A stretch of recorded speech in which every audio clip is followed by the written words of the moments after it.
Good morning বন্ধুরা, কেমন আছে সবাই? আজকে আমাদের রেসিপি সোয়াবিন চিল্লি। তার জন্য জল আমি গরম করতে দিয়ে দিয়েছি, কড়াইয়ের মধ্যে জল আমি গরম করতে দিয়ে দিয়েছি। এবার সোয়াবিনগুলো দিয়ে দিচ্ছি।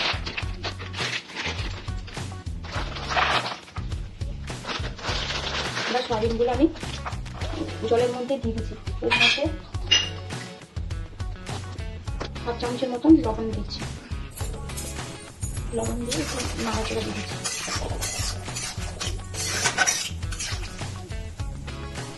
এবার সোয়াবিনগুলো একটু ফুটে উঠলে সোয়াবিনগুলো ফুলে গেছে, ওকে আমি জল থেকে ছেঁকে নিচ্ছি। এই সোয়াবিনগুলোকে হাতের মধ্যে দিয়ে চিপড়ে চিপড়ে জলটা বের করে দিচ্ছি।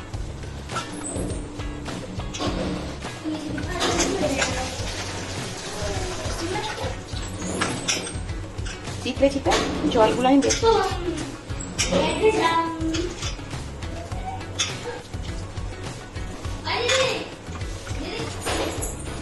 হাফ টেবিল স্পুন গোলমরিচের গুঁড়ো দিচ্ছি। হাফ টেবিল স্পুন গোলমরিচের গুঁড়ো দিচ্ছি।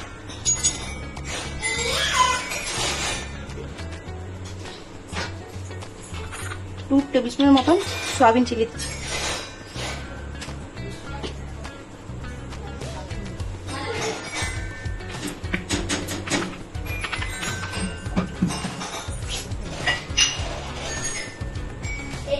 ওয়ান টেবিল স্পুনের মতন নুন দিচ্ছি। 2 টেবিল স্পুন ময়দা দিচ্ছি।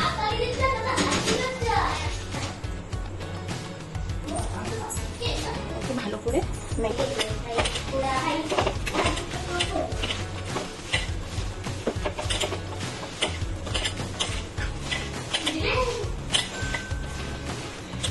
ভালো করে মাখানো হয়ে গেছে। ওটা আমি 10 মিনিটের মতন রেস্টে রেখে দিচ্ছি। ঢাকা দিয়ে 10 মিনিটের মতো তেলটা দিয়ে দিলাম। তেলটা একটু গরম হোক। তেল গরম হয়েছে, এর মধ্যে আমি সোয়াবিনগুলো দিয়ে দিচ্ছি।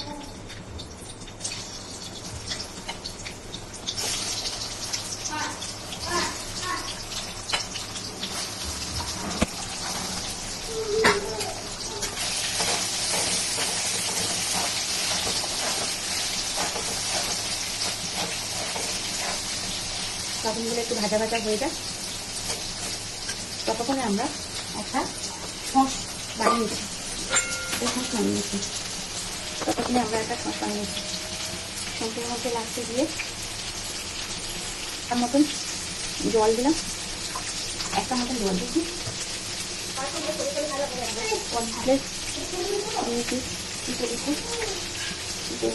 দিয়েছি সয়া সস দিয়েছি 2 টেবিল স্পুন। টমেটো সস দিয়ে দিচ্ছি 2 টেবিল স্পুন।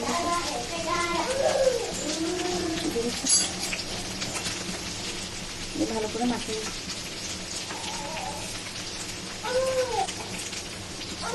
সোয়াবিনগুলোকে আমি তুলে নিচ্ছি।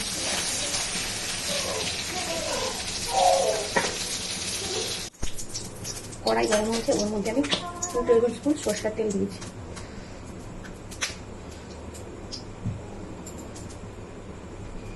সরষের তেলটা একটু গরম হতে দিয়েছি। সরষের তেলটা একটু গরম হয়ে গেলে ওর মধ্যে দিয়ে দিয়েছি একটু জিরা, গোটা জিরা। গোটা জিরাটা 5 সেকেন্ডের মতন একটু ভাজা ভাজা হয়ে গেলে ওর মধ্যে দিয়ে দিয়েছি, এখানে আমি কুচিয়ে রাখছি পেঁয়াজ, ক্যাপসিকাম, রসুন কুচি, আদা কুচি। আর আমার কাছে যেহেতু চিলি সস নাই বলে আমি কাঁচা লঙ্কাটাকে বেটে রেখেছি দেবো বলে। এই 5 সেকেন্ডের মতন হয়ে গেছে, জিরাগুলো একটু ভাজা ভাজা হয়ে যাবে, আমি পেঁয়াজ দিয়ে দিচ্ছি।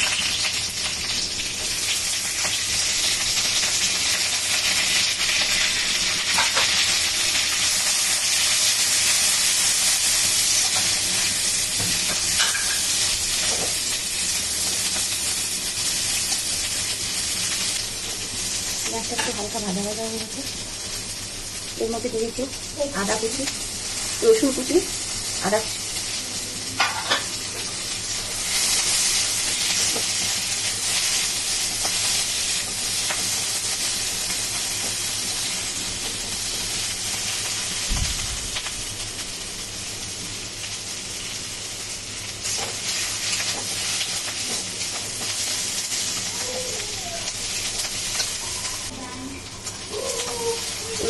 আদা কুচি একটু হালকা ভাজা ভাজা হয়েছে এর মধ্যে দিয়ে দিচ্ছি কেটে রাখা ক্যাপসিকাম।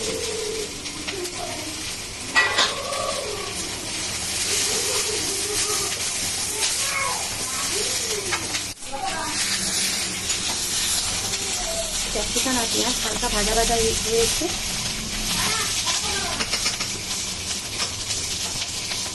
এর মধ্যে দিয়ে দিচ্ছি 1 টেবিল স্পুন হলুদের গুঁড়ো, 1 টেবিল স্পুন কাশ্মীরি লঙ্কার গুঁড়ো,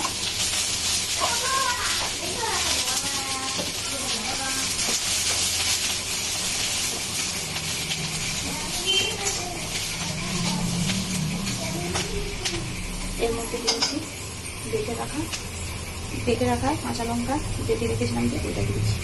যেহেতু আমার কাছে চিলি সস নাই তাই জন্য আমি কাঁচা লঙ্কা বেটে রাখা কাঁচা লঙ্কাটা দিচ্ছি। এবার আমি দিচ্ছি এই সসটা যে আমি করে রেখেছিলাম সেই সসটা দিচ্ছি।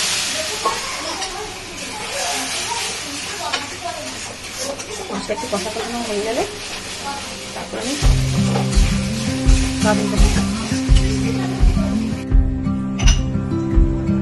যেহেতু আমি সেদ্ধর সময় নুন দিয়েছি এবং ভাজার সময় আমি নুন দিয়েছিলাম তাই নুনটাকে সয়া সসের মধ্যে নুন থাকে তাই নুনটাকে আমি বুঝে শুনে দিচ্ছি। অল্প একটু নুন দিচ্ছি, লাগলে পরে কমলে পরে দেওয়া যাবে। অল্প একটু হাফ টেবিল স্পুন মতো নুন দিচ্ছি। এবার আমি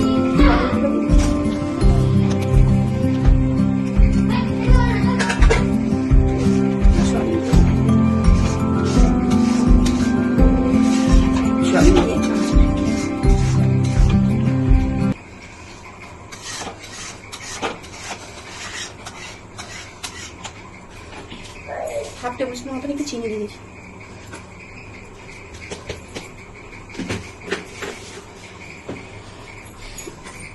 ঢাকা দিয়েছি। এই হয়ে গেল সোয়াবিনের চিলি প্রায় হয়ে এসছে, একটু নাড়াচাড়া দিলেই হয়ে যাবে। এবার সোয়াবিনের চিলি হয়ে গেছে, ঠান্ডা হলে বসে যাবে। এরকম অবস্থা আমি নামিয়ে নিচ্ছি। গ্যাসটাকে বন্ধ করে দিচ্ছি।